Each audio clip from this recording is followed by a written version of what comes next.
இருமல் இப்ப எப்படிமா இருக்கு? பரவாயில்லம்மா, சரியாயிடுச்சு. ஒரு வாரமா இரும்பிக்கிட்டு இருந்தேன்.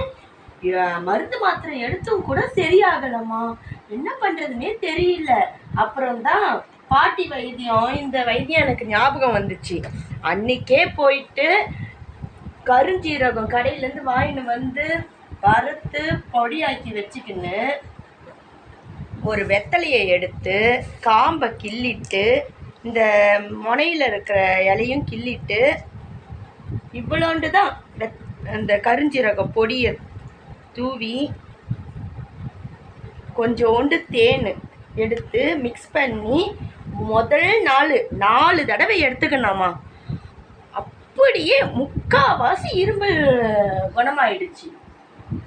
அதுக்கப்புறம் ஒரு 3 நாள் தொடர்ந்து 2 வேளை எடுத்துக்கினேன்.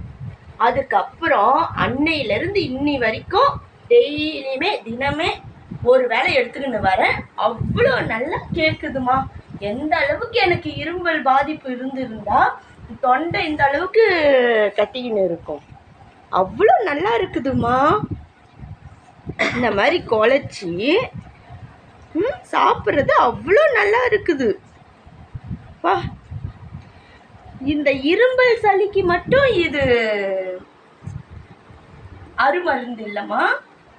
இந்த ரத்த நாணங்கள்ல அடைப்பு ஏற்படுது பாரு, அந்த அடைப்பு ஏற்படாம இருக்கிறதுக்கும் இது உதவுது.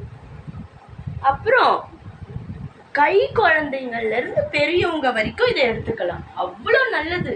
இதுல அவ்வளோ நோய் எதிர்ப்பு சக்தி இருக்கு. எவ்வளோ நல்ல அருமருந்து பா.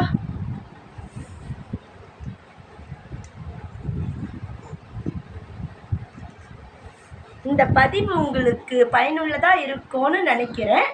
நன்றி.